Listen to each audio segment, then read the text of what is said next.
For more than 4 years, the war in Ukraine has been defined by a constant struggle over territory, resources, and strategic positions. And now, Russia is once again claiming a new battlefield success. According to Russia's Ministry of Defense, units from the southern group of forces have taken control of an area known as Khimik in the Donetsk region.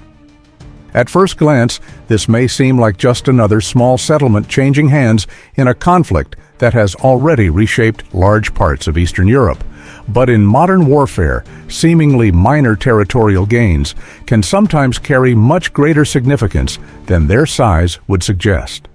The fighting in Donetsk has become one of the most intense and heavily contested battlefields of the entire war. Every village, every industrial complex, every defensive position can influence the balance of power across a much larger sector of the front. This is why military analysts closely monitor even the smallest shifts on the battlefield.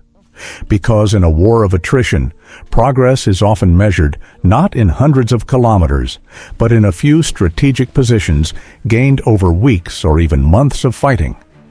So, what exactly is Khimik? Why does Russia consider its capture important enough to publicly announce? And does this latest development signal something bigger happening on the Donetsk front? To answer those questions, we first need to understand the force behind this operation.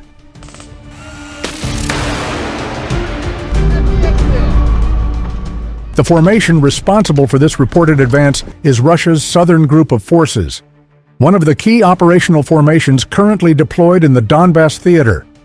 Over the course of the conflict, this force has participated in numerous offensive operations across the Donetsk region. Unlike the rapid maneuver warfare seen during the opening stages of the conflict, Russia's current approach has evolved into something very different. Today, battlefield progress is often achieved through sustained pressure rather than dramatic breakthroughs. Heavy artillery, reconnaissance drones, electronic warfare, precision strikes, and gradual infantry advances. These elements have become the foundation of Russia's operational strategy in many sectors of the front. While this method may not produce spectacular headlines overnight, it is designed to slowly degrade enemy defenses and create opportunities for future advances. This is one reason why Russian forces have continued to push forward in certain sectors despite the immense challenges of modern battlefield conditions. And from Moscow's perspective, every captured position contributes to a broader long-term objective, which brings us back to Khimik.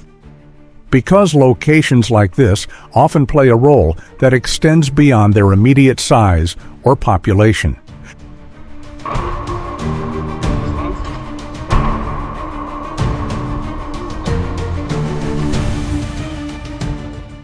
To understand the significance of Khimik, it's important to understand the nature of the war in eastern Ukraine today. This is no longer a fast-moving campaign characterized by sweeping armored offensives. Instead, much of the fighting resembles a modern war of attrition, a conflict where both sides seek to gradually weaken the other's ability to sustain combat operations. In such an environment, terrain matters a lot. Industrial zones, defensive strongpoints, transportation routes, elevated observation positions. Even relatively small settlements can become strategically valuable. Reports suggest that Khimik is located within an area connected to defensive infrastructure and operational routes in this section of Donetsk. If Russian forces have indeed secured the area, it could provide several tactical advantages. Improved battlefield observation, greater local logistical security, and increased pressure on nearby Ukrainian defensive positions. These benefits may not immediately change the course of the war, but they can influence future operations across the surrounding sector. And that's why military observers pay attention to developments like this, not because of the size of the territory itself, but because of what it could enable next.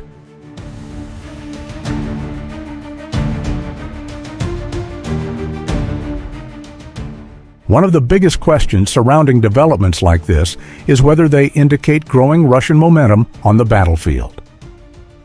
The answer depends largely on perspective. However, there are several factors worth considering. Over the past few years, Russia has significantly expanded its military-industrial production. Ammunition output has increased. Drone deployment has become more widespread. Electronic warfare capabilities continue to evolve. And, perhaps most importantly, Russia has demonstrated an ability to sustain long-term military operations across multiple sectors simultaneously.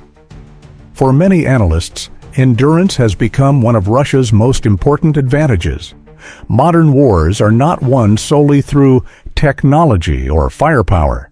They are also won through logistics, industrial capacity, and the ability to sustain military pressure over extended periods. From that perspective, every successful advance, regardless of size, can be viewed as evidence that Russia's broader military effort remains active and capable of generating results. That said, tactical success should not automatically be confused with strategic victory. And that distinction is crucial.